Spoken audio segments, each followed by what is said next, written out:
Good morning बच्चों। देखो, हमने पिछली क्लास में किसी लूप पर लगने वाला मैग्नेटिक टॉर्क और उसका मैग्नेटिक मोमेंट निकालना तो पढ़ लिया था, लेकिन अब इसी टॉपिक में कुछ बहुत स्पेशल टाइप के क्वेश्चंस आते हैं, उसको एक बार देख लेना। ये जैसे हमको दे रखा है कि एम मास और प्लस क्यू चार्ज का कोई पार्टिकल है जो आर रेडियस के सर्कुलर पाथ में v की कांस्टेंट स्पीड से रिवॉल्व कर रहा है, और हमको पता है कि कोई चार्ज पार्टिकल बहुत तेजी से रिवॉल्व करे तो फिर वो एक पार्टिकल नहीं बल्कि एक लूप के टाइप से काम करता है। तो एक तो इसका मैग्नेटिक मोमेंट कितना होगा वो देखना है। दूसरा, सेंटर के अबाउट इसका एंगुलर मोमेंटम कितना होगा वो देखना है। और फिर हमको देखना है कि इसके मैग्नेटिक मोमेंट और एंगुलर मोमेंटम के बीच जादुई रेशो क्या होगा वो देखना है। चलो स्टार्ट करते हैं। सबसे पहले इसका मैग्नेटिक मोमेंट देखते हैं। मैंने पहले ही बताया था कि छोटा सा पॉइंट चार्ज तो है लेकिन बहुत तेजी से घूम रहा है, तो अब ये पॉइंट चार्ज के टाइप से नहीं बल्कि एक लूप के टाइप से काम करेगा। और इसमें नॉर्मल तो नहीं लेकिन एक इक्विवेलेंट करंट जरूर होगी। और मैंने तुमको क्लियरली बताया था कि कभी भी कोई चार्ज घूम रहा हो तो इक्विवेलेंट करंट का बेस्ट फॉर्मूला क्या होता है, Q बाय टी। जहाँ Q तो इस पार्टिकल का चार्ज और T इसके रिवॉल्व करने का टाइम पीरियड। तो बताओ, एक चक्कर में डिस्टेंस कितनी ट्रेवल करेगा, 2 पाई आर। अपन इसकी कांस्टेंट स्पीड v है, तो इसका टाइम पीरियड मतलब एक चक्कर लगाने में टाइम कितना लगेगा, 2 पाई आर बाय v। बस इस बार इक्विवेलेंट करंट कितनी होगी, सिंपली Q ओपन टी। इसको सॉल्व करेंगे तो QV ओपन 2 पाई आर, ये इक्विवेलेंट करंट हो गई। और बताओ, इक्विवेलेंट करंट हो गई मतलब ये रिवॉल्व कर रहा चार्ज एक है ना, जो रिवॉल्व कर रहा चार्ज है वो एक करंट कैरिंग सर्कुलर लूप के टाइप से काम करेगा। तो बाकी लूप के सिमिलर इसका भी मैग्नेटिक मोमेंट या चुंबकीय आघूर्ण कितना होगा, NIA। बस I की जगह I इक्विवेलेंट आ जाएगा, तो N तो 1 क्योंकि एक ही चार्ज रिवॉल्व कर रहा है। I इक्विवेलेंट वो निकाल चुके हैं कि इस बार I इक्विवेलेंट कितना है, QV ओपन 2 पाई आर। और A क्या होगा, इसकी ऑर्बिट से एनक्लोज एरिया, है ना। तो इसकी ऑर्बिट से एनक्लोज एरिया कितना होगा, πr²। तो इसको सॉल्व करेंगे तो ये पाई से पाई, आर से आर कैंसिल, तो QV r/2 इसका मैग्नेटिक मोमेंट हो गया। वैसे इतना ही काफी है, लेकिन इम्प्रेस करना हो तो उसकी डायरेक्शन भी बता सकते हो कि बताओ, ये जो पॉजिटिव चार्ज है वो एंटी क्लॉकवाइज डायरेक्शन में रिवॉल्व कर रहा है, तो इक्विवेलेंट करंट भी एंटी क्लॉकवाइज डायरेक्शन में होगी। तो जो मैग्नेटिक मोमेंट होगा वो भी एंटी क्लॉकवाइज डायरेक्शन में होगा, जिसको इंसानी शब्दों में तो एंटी क्लॉकवाइज ही बोलेंगे, लेकिन किताबी शब्दों में देखना है तो राइट हैंड रूल का यूज करेंगे। कि बताओ, इक्विवेलेंट करंट की डायरेक्शन में अपनी अंगुलियां मोड़ेंगे तो अंगूठा बाहर की ओर आएगा, तो मैग्नेटिक मोमेंट की डायरेक्शन परपेंडिकुलर बाहर की ओर होगी, डॉट डायरेक्शन में होगी। या इसको मैथमेटिक्स में क्या बोलते हैं, केक है, लेकिन हमको तो वैल्यू से मतलब है, तो इसका मैग्नेटिक मोमेंट तो QVr/2 हो गया। अब देखो, दूसरी चीज हमको देखनी है कि सेंटर के अबाउट इस घूम रहे पार्टिकल का एंगुलर मोमेंटम कितना होगा वो देखना है। तो हमको पता है कि इस बार तो छोटा सा पार्टिकल घूम रहा है, और छोटा सा पार्टिकल घूम रहा हो तब तो एंगुलर मोमेंटम क्या लिख सकते हैं, सिंपली mv/r sin थीटा। तो m v इसकी वेलोसिटी, r इसकी सेंटर से डिस्टेंस, और sin थीटा तो थीटा होगा इसकी वेलोसिटी का मिलाने वाली लाइन के साथ एंगल। वेलोसिटी हमेशा टेंजेंशियल, मिलाने वाली लाइन हमेशा रेडियल। तो वेलोसिटी का मिलाने वाली लाइन के साथ एंगल 90 डिग्री, साइन 91। तो इसका एंगुलर मोमेंटम तो सिंपली mvr ही होगा।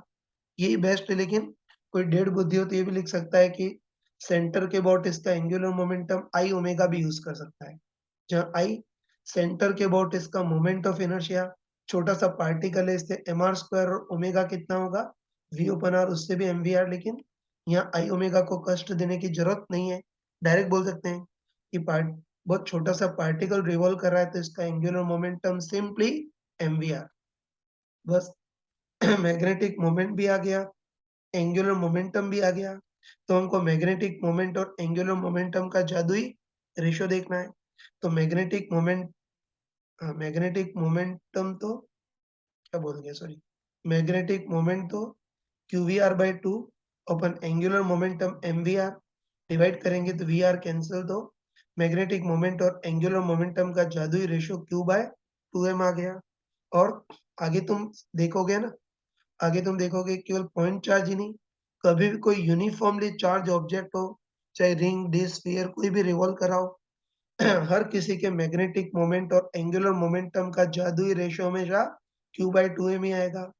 इसलिए मैग्नेटिक मोमेंट और एंगुलर मोमेंटम का जो जादुई रेशो होता है उसको गायरोमैग्नेटिक रेशो बोलते हैं, जो हमेशा Q/2m उतना ही आएगा।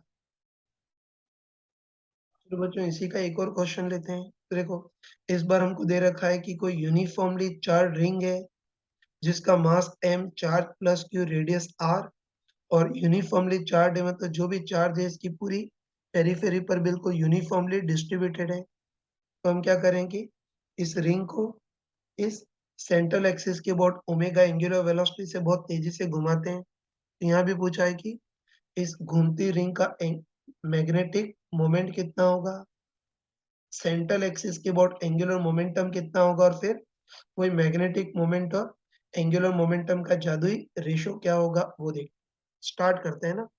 तो हमको दे रखा है यूनिफॉर्मली चार्ज रिंग है, उसको सेंट्रल एक्सिस के अबाउट ओमेगा एंगुलर वेलोसिटी बहुत तेजी से घुमा रहे हैं ना।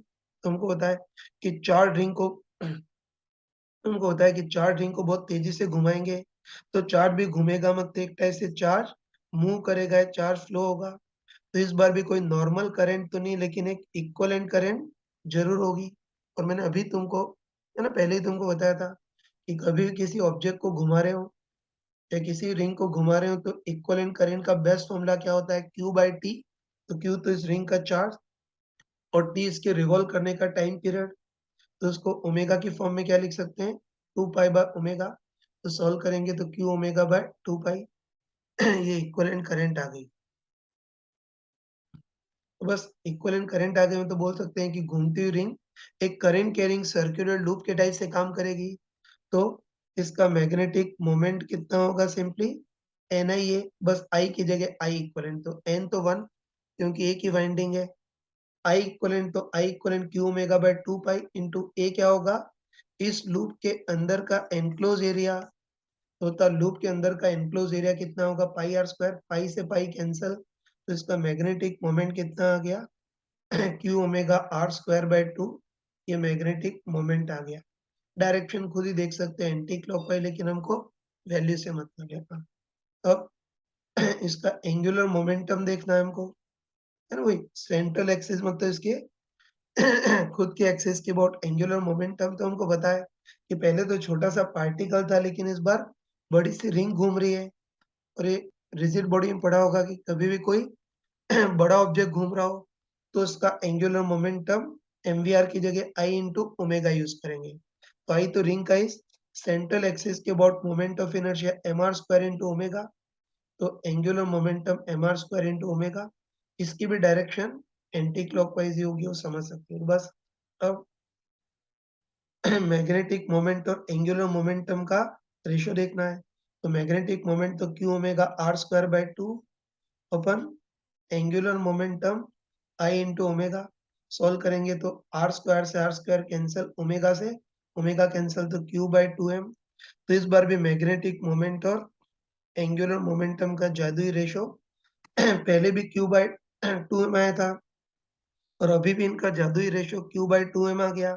तो अब दो बार बेवकूफी की, अब तीसरी बार नहीं करेंगे, है ना, दो बार कर चुके हैं ना। तीसरी बार बेवकूफी नहीं करेंगे। अब इसको एक स्टैंडर्ड रिजल्ट की फॉर्म में याद रखना है ना। तो अच्छे ध्यान रखना कि कभी भी कोई ऑब्जेक्ट यूनिफॉर्मली चार्ज हो, ध्यान रखना कि कभी कोई ऑब्जेक्ट यूनिफॉर्मली चार्ज हो और वो घूम रहा हो तो उस केस में मैग्नेटिक मोमेंट और एंगुलर मोमेंटम का जादुई रेशियो हमेशा Q/2m ही आएगा। इसीलिए इसको जादुई रेशियो बोला है। लेकिन याद रखना ये जुगाड़ तभी काम करेगा जब वो ऑब्जेक्ट यूनिफॉर्मली चार्ज हो, जैसे कोई चार्ज रॉड हो, है ना, उसको भी इस एक्सिस के अबाउट अगर घुमा रहे हो तो इसके भी मैग्नेटिक मोमेंट और एंगुलर मोमेंटम का जादुई रेशो Q/2m ही होगा। लेकिन फिर से याद दिला रहा हूँ कि तभी वैलिड है जब रॉड बिल्कुल यूनिफॉर्मली चार्ज हो, तभी वैलिड है। बाकी ध्यान रखना कि रॉड अगर नॉन यूनिफॉर्मली चार्ज हो तो फिर ये जुगाड़ काम नहीं करेगा। ठीक है, तो लास्ट बार बोल रहा हूँ इसको, रिजल्ट की फॉर्म में याद रखना। तुमको पता होगा कि हर चैप्टर में एक-एक जादुई फ़ॉर्मूले बताता हूँ। तो मैग्नेटिक फील्ड के चैप्टर का जादुई फ़ॉर्मूला ये वाला है। ये तो अच्छे ध्यान रखना कि रिंग, डिस्क, स्फीयर, रॉड कैसा भी ऑब्जेक्ट हो, लेकिन वो अगर यूनिफ़ॉर्मली चार्ज हो और उसको घुमा रहे हो, तो उस केस में उसके मैग्नेटिक मोमेंट और एंगुलर मोमेंटम का जादुई रेशियो हमेशा Q/2m ही आएगा। आगे इस रिजल्ट का डायरेक्ट यूज़ करेंगे। अब बार-बार ऑपरेशन नहीं करेंगे। चलो बच्चों, इसी पे बेस एक और क्वेश्चन ले रहे हैं। तो इस बार हमको दे रखा है कि कोई यूनिफ़ॉर्मली चार्ज्ड डिस्क है। चलो इसका मास m मान लेते हैं, इसका चार्ज q, रेडियस r और यूनिफ़ॉर्मली चार्ज है, मतलब जो भी चार्ज है इसकी सरफेस पर यूनिफ़ॉर्मली डिस्ट्रीब्यूटेड है।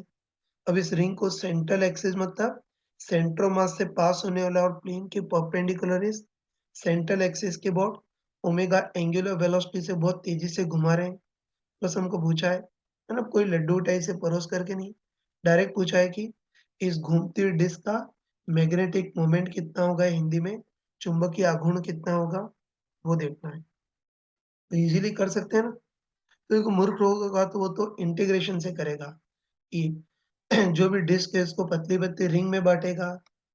एक पतली रिंग का मैग्नेटिक मोमेंट एन आई इक्विवेलेंट ए, तो टोटल मैग्नेटिक मोमेंट उसका इंटीग्रेशन तो श्रद्धा हो तो कर सकते हो, लेकिन करने की ज़रूरत नहीं है, इसको डायरेक्ट ही कर सकते हैं। तुम खुद बताओ कि भले ही डिस्क है लेकिन बिल्कुल यूनिफ़ॉर्मली चार्ज्ड है ना? तो भले ही डिस्क है लेकिन बिल्कुल यूनिफ़ॉर्मली चार्ज्ड है, तो डायरेक्ट बोल सकते हैं कि इसके भी मैग्नेटिक मोमेंट और एंगुलर मोमेंटम का जादुई रेशियो कितना होगा, Q/2m। मैंने बताया था ना कि कोई रिंग घूम रही हो, डिस्क घूम रही हो, स्फीयर घूम रहा हो या कोई सिलेंडर घूम रहा हो, बस यूनिफ़ॉर्मली चार्ज्ड हो, तो इसके मैग्नेटिक मोमेंट और एंगुलर मोमेंटम का जादुई रेशियो सिंपली Q/2m होता है। तो बस एंगुलर मोमेंटम L को उधर ट्रांसफ़र करते हैं ना, तो उधर ट्रांसफ़र करेंगे तो मैग्नेटिक मोमेंट कितना हो जाएगा, Q/2m इंटू L, जहाँ L क्या होगा, इस डिस्क का सेंट्रल एक्सिस के अबाउट एंगुलर मोमेंटम, और हमको पता है डिस्क जैसा बड़ा ऑब्जेक्ट घूम रहा है, तो इसका angular momentum I into omega, जहाँ ये डिस्क सेंट्रल एक्सिस के अबाउट घूम रही है, तो I डिस्क का सेंट्रल एक्सिस के अबाउट मोमेंट ऑफ इनर्शिया, और हमको पता है कि डिस्क का इस सेंट्रल एक्सिस के about moment of inertia mr²/2 होता है। बस मैग्नेटिक मोमेंट Q/2m और L को क्या लिख सकते हैं, mr²/2 इंटू ओमेगा, m से m कैंसल हो जाएगा, है, तो इसको सॉल्व करेंगे तो Q ओमेगा r²/2, तो इसका मैग्नेटिक मोमेंट इतना आ गया। लेकिन फिर से वार्न कर रहा हूँ कि मैग्नेटिक मोमेंट और एंगुलर मोमेंटम का जादुई रेशियो Q/2m यूज़ किया है तभी वैलिड है जब डिस्क यूनिफ़ॉर्मली चार्ज्ड हो। अगर डिस्क नॉन यूनिफ़ॉर्मली चार्ज्ड हो तो फिर ये जुगाड़ काम नहीं करेगा। चलो बच्चों, इसी क्वेश्चन का अगला पार्ट ले रहा हूँ। तो देखो, इस बार भी वो यूनिफ़ॉर्मली चार्ज्ड डिस्क है, लेकिन इस बार ये अपने सेंट्रल एक्सिस के अबाउट नहीं बल्कि अपने डायमीटर वाले एक्सिस के अबाउट घूम रही है। दिख रहा है ना?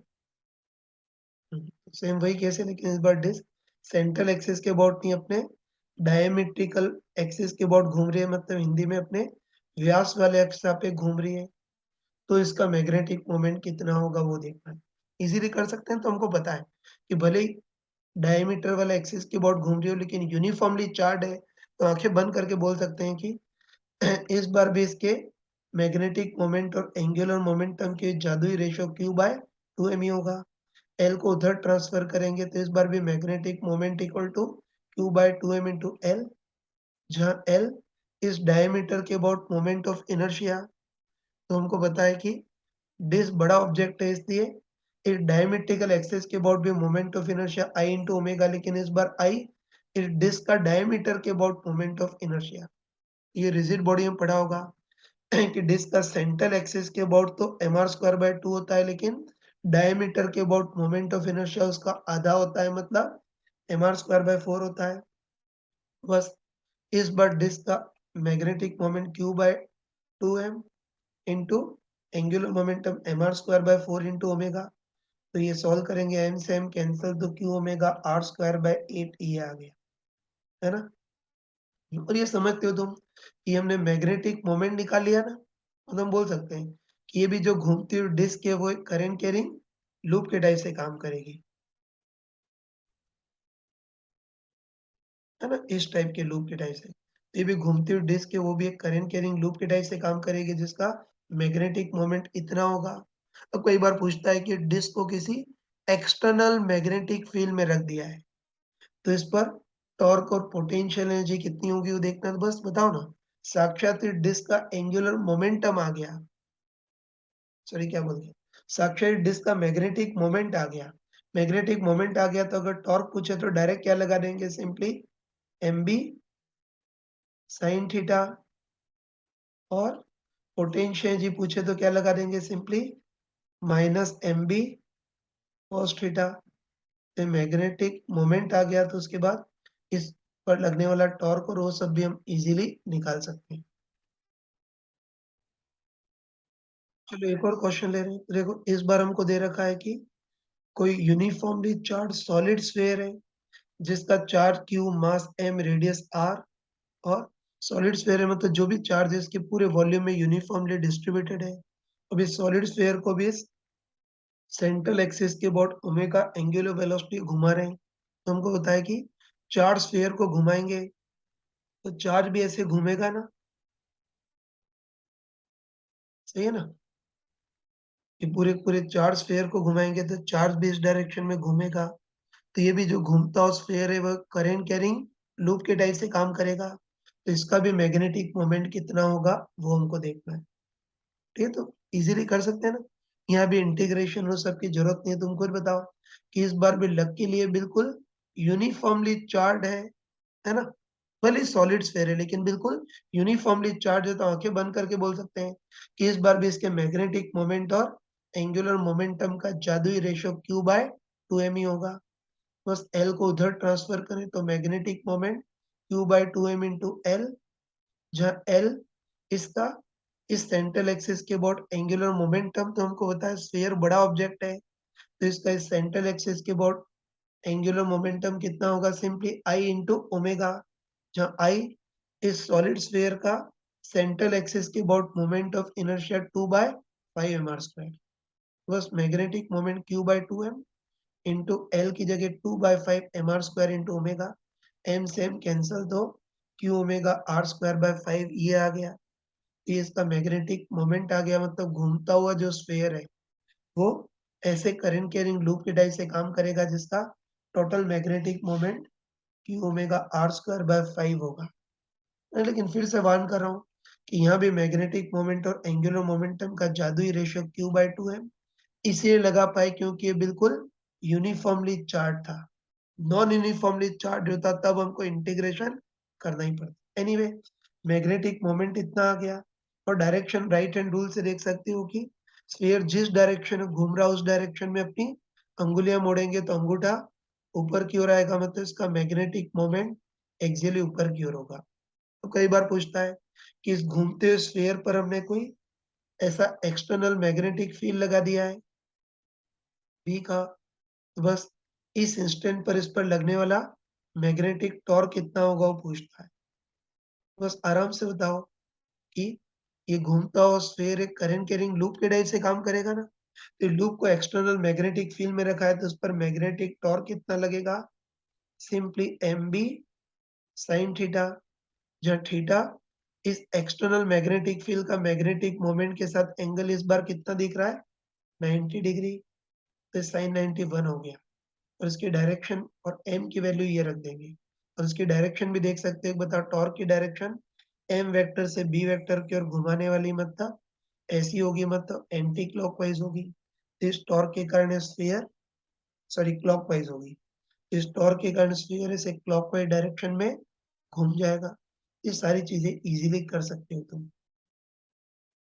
देखो बच्चों इसमें एक और क्वेश्चन ले रहा हूँ जो अपनी एनसीईआरटी की बुक में दे रखा है। ठीक है, तो मान लेते हैं कि ये कोई हाइड्रोजन एटम है जिसमें न्यूक्लियस फिक्स है और इलेक्ट्रॉन इसके चारों ओर रिवॉल्व कर रहा है।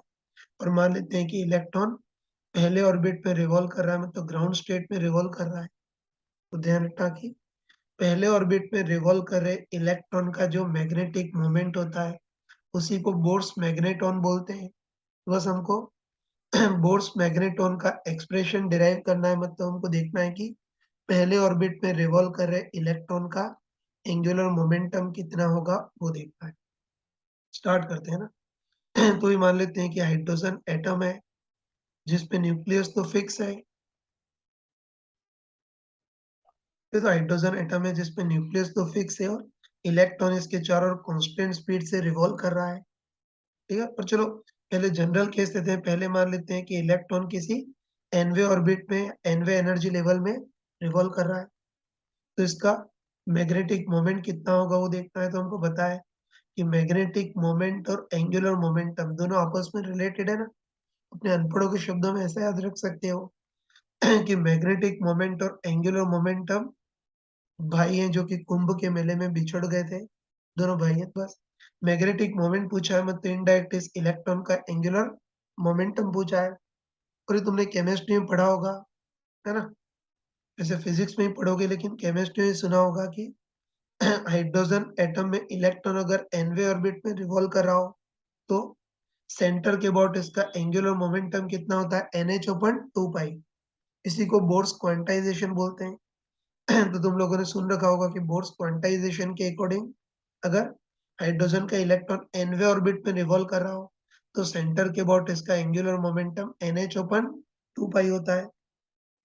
बस मैग्नेट एंगुलर मोमेंटम आ गया। अब इसका मैग्नेटिक मोमेंट देखना है तो अभी देख चुके हैं कि बताओ इसके भी मैग्नेटिक मोमेंट और एंगुलर मोमेंटम का जादुई रेशियो Q/2m होगा।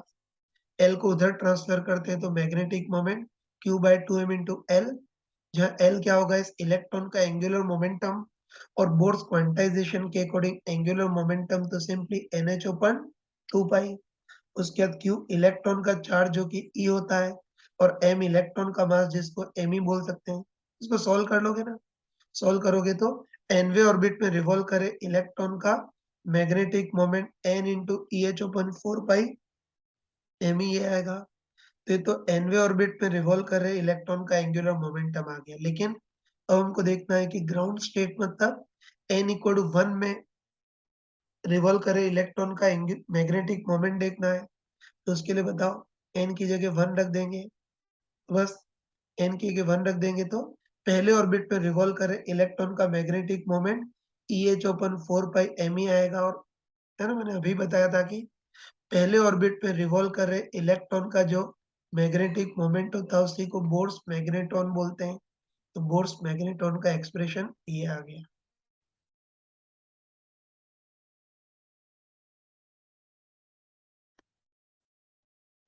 चलो बच्चों इसका एक और क्वेश्चन लेते हैं। तो इस बार हमको दे रखा है कोई यूनिफॉर्मली चार्ज पतली सी रॉड है जिसका मास m, length l, charge plus q और यूनिफॉर्मली चार्ज है, मतलब जो भी चार्ज है इसके लेंथ में यूनिफॉर्मली डिस्ट्रीब्यूटेड है। अब रॉड को हम सिरे पर हिंज कर देते हैं और इस सिरे वाले एक्सिस की अबाउट ओमेगा एंगुलर वेलोसिटी से बहुत तेजी से घुमाते हैं। तो हमको पता है कि पूरी चार्ज रॉड को घुमाएंगे तो रॉड का हर एक चार्ज भी ऐसे क्लॉकवाइज डायरेक्शन में घूमेगा और हर एक चार्ज बहुत तेजी से घूमेगा तो फिर वो चार्ज नहीं बल्कि करंट कैरिंग लूप के टाइप से काम करेगा। तो इस टाइप से हम बोल सकते हैं कि रॉड के जितने भी घूमते हुए चार्जेस हैं सब कांस्टेंट एक करंट कैरिंग लूप के टाइप से काम करेंगे। बस इसका मैग्नेटिक मोमेंट कितना होगा वो देखना है। तो कोई इंटीग्रेशन की जरूरत नहीं है। तो हम डायरेक्टली बोल सकते हैं कि लकीली ये जो रॉड है वो यूनिफॉर्मली चार्ज है। और मैंने तुमको चमका के बताया था कि कभी भी कोई यूनिफॉर्मली चार्ज ऑब्जेक्ट घूम रहा हो तो उसके मैग्नेटिक मोमेंट और एंगुलर मोमेंटम का जादुई रेशो Q/2m होता है। बस L को उधर ट्रांसफर करते हैं तो magnetic moment m equal to Q/2m into L, जहाँ L रॉड का इस सिरे के अबाउट एंगुलर मोमेंटम और हमको होता है कि बड़ी सी रॉड है जो घूम रही है तो उसका सिरे के about angular momentum simply I into omega, जहाँ I इस रॉड का सिरे के अबाउट मोमेंट ऑफ इनर्शिया। तो हमको पता है कि पतली सी रॉड है तो इसका सिरे वाले एक्सिस के about moment of inertia ml²/3। m से m कैंसिल हो गया। तो इसको सॉल्व करेंगे तो इस घूमती रॉड का मैग्नेटिक मोमेंट Q⍵L²/6। इम्प्रेस करना हो तो डायरेक्शन ही बताते हैं। तो बताओ कि पूरी पूरी रॉड क्लॉकवाइज डायरेक्शन में घूम रही है तो रॉड के जितने भी एलिमेंट होंगे सब क्लॉकवाइज डायरेक्शन में घूम रहे होंगे। तो हर एक एलिमेंट क्लॉकवाइज डायरेक्शन के करंट कैरिंग लूप के टाइप से काम करेंगे। तो हर किसी का मैग्नेटिक मोमेंट क्लॉकवाइज होगा, तो इस पूरी घूमती रॉड का भी मैग्नेटिक मोमेंट क्लॉकवाइज ही होगा। अब अच्छे ध्यान रखना कि अभी तक तो हमने जितने भी केस थे उसमें ऑब्जेक्ट यूनिफॉर्मली चार्ज था, इससे मैग्नेटिक मोमेंट और एंगुलर मोमेंटम का जादुई रेशो q/2mm अपने लग गया था। लेकिन एक ऐसा क्वेश्चन करते हैं जिसमें ऑब्जेक्ट नॉन यूनिफॉर्मली चार्ज होगा, और नॉन यूनिफॉर्मली चार्ज हो तब फिर ये जादुई रेशो काम नहीं करेगा, तब तो हमको इंटीग्रेशन से करना ही पड़ेगा। तो बच्चों देखो, इस बार भी हमको दे रखा है कि वही कोई पतली सी रॉड है जिसका मास m, लेंथ l, है ना? देखो इसमें मास तो यूनिफॉर्मली डिस्ट्रीब्यूटेड है, लेकिन इस रॉड का जो चार्ज है वो नॉन यूनिफॉर्मली डिस्ट्रीब्यूटेड है। और हमको दे रखा है कि इस रॉड की लीनियर चार्ज डेंसिटी मतलब चार्ज पर यूनिट लेंथ जो है वो इस एक्सिस से डिस्टेंस x से चेंज कर रही है। और हमको दे रखा है कि lambda equal to alpha x square के टाइप से चेंज कर रही है, मतलब इधर चार्ज डेंसिटी कम है और इधर ज़्यादा है। अब इस रॉड को भी सिरे वाले एक्सिस के अबाउट ओमेगा एंगुलर वेलोसिटी से घुमा रहे हैं। तो हमको देखना है कि इस घूमती रॉड का मैग्नेटिक मोमेंट कितना होगा वो देखना है। तो पिछले केस में यूनिफॉर्म रॉड थी, इससे मैग्नेटिक मोमेंट और एंगुलर मोमेंटम का जादुई रेशो q/2m यूज़ कर लिया था, लेकिन इस बार नॉन यूनिफॉर्मली चार्ज रॉड है। तो इस बार ये जादुई रेशो काम नहीं करेगा, इस बार तो हमको इंटीग्रेशन से करना ही पड़ेगा, है ना? तो कर सकते हैं ना इज़िली, वही करेंगे कि पूरी रॉड को छोटे-छोटे एलिमेंट में डिवाइड करते हैं। और चलो ऐसा करते हैं कि यहाँ से x डिस्टेंस पर dx थिकनेस का कोई छोटा-सा एलिमेंट लेते हैं, और इस छोटे से एलिमेंट का चार्ज dq वैसे तो इस छोटे से एलिमेंट का चार्ज हम मुँह ज़ुबानी निकाल सकते हैं। है ना? तुम बताओ कि हाँ, इस रॉड की लीनियर चार्ज डेंसिटी मतलब charge per unit length alpha x square है। तो बताओ dx इतनी लेंथ पे कितना चार्ज होगा, alpha x square into dx।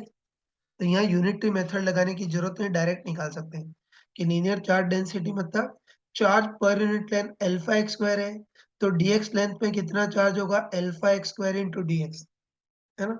बस आराम से बताओ कि x डिस्टेंस पर जो छोटा सा एलिमेंट लिया है ना, तो आराम से बताओ कि इस छोटे से एलिमेंट का चार्ज dq है, और ये छोटा सा एलिमेंट ओमेगा एंगुलर वेलोसिटी से ऐसे रोटेट कर रहा है। तो ये भी जो घूमता हुआ एलिमेंट है वो एक करंट कैरिंग लूप के टाइप से काम करेगा, जिसमें इक्विवेलेंट करंट कितनी होगी, q/t की जगह dq/t। ये एलिमेंट भी घूम रहा है ना और घूम रहा है, इससे I इक्विवेलेंट का बेस्ट फॉर्मूला q/t। तो जो छोटा सा एलिमेंट है उसकी इक्विवेलेंट करंट कितनी होगी, q/t की जगह dq/t। dq तो छोटे से एलिमेंट का charge alpha x square dx अपन t इसके रिवॉल्व करने का टाइम पीरियड। तो बताओ यूनिफॉर्मली घूम रही है तो रिवॉल्व करने का time period 2 pi by omega. तो alpha omega x square dx अपन 2 पाई ये छोटे से एलिमेंट का I इक्विवेलेंट आ गया। बस I इक्विवेलेंट आ गया, तो छोटे से एलिमेंट का मैग्नेटिक मोमेंट कितना होगा, Ni है। तो n तो 1, उसके बाद I इक्विवेलेंट तो हम देख चुके हैं कि I इक्विवेलेंट छोटे से एलिमेंट की इक्विवेलेंट करंट ये alpha omega x square dx by 2 pi. और सबसे मेन चीज़ है इसमें A, तो मैंने पहले ही बताया था कि होता है जो घूमता हुआ एलिमेंट है करंट कैरिंग लूप के टाइप से काम करेगा। तो इस मैग्नेटिक मोमेंट में A क्या होगा, इस लूप से एनक्लोज एरिया मत तो इसकी ऑर्बिट से enclose area pi r square की जगह पाई x स्क्वायर। तो छोटे सॉल्व करेंगे, पाई से पाई कैंसल, तो छोटे से एलिमेंट का magnetic moment alpha omega by 2 into x की पावर 4 dx। तो ऐसे ही जितने भी एलिमेंट है सब कॉन्सेंट्रिक सर्कुलर लूप के टाइप से काम करेंगे, तो इनका टोटल मैग्नेटिक मोमेंट इसका इंटीग्रेशन, है ना? ये कांस्टेंट है बाहर और लिमिट x यहाँ से मेजर करें तो सबसे पहला एलिमेंट ये होगा जिसके लिए x इक्वल टू 0, और लास्ट एलिमेंट ये होगा जिसके लिए x इक्वल टू l। तो रॉड कहाँ से कहाँ तक फैली हुई, x इक्वल टू 0 से x इक्वल टू l। बस अल्फा ओमेगा बाय 2 तो कांस्टेंट है बाहर, x की पावर 4 dx का इंटीग्रेशन x की पावर 5 बाय 5, अपर लिमिट पे x की जगह l रखेंगे तो l की power 5 by 5 minus lower limit पे x की जगह 0 रखेंगे तो 0। तो नॉन यूनिफॉर्म रॉड का मैग्नेटिक मोमेंट इतना आ गया। तो बस अब शायद तुमको पता चल गया होगा कि जितने भी क्वेश्चन किए उसमें अगर यूनिफ़ॉर्मली कोई ऑब्जेक्ट घूम रहा हो, तब तो मैग्नेटिक मोमेंट और एंगुलर मोमेंटम का जादुई रेशो Q/2 हम इसका यूज़ कर सकते हैं। लेकिन कोई नॉन यूनिफ़ॉर्मली चार्ज ऑब्जेक्ट घूम रहा हो, तब मैग्नेटिक मोमेंट के लिए हमको इंटीग्रेशन करना ही पड़ेगा। और समझ गए होंगे कि घूमती रॉड का मैग्नेटिक मोमेंट आ गया, तो बस अगर एक्सटर्नल मैग्नेटिक फील्ड लगा दें और पूछे कि इस पर मैग्नेटिक टॉर्क कितना लगेगा, तो डायरेक्ट लिख सकते हैं कि मैग्नेटिक टॉर्क कितना लगेगा, सिंपली mb sin थीटा। और मैग्नेटिक फील्ड के कारण इसकी पोटेंशियल जी पूछे तो माइनस mb cos थीटा। तो ये सारी चीजें तुम इजीली कर सकते हो।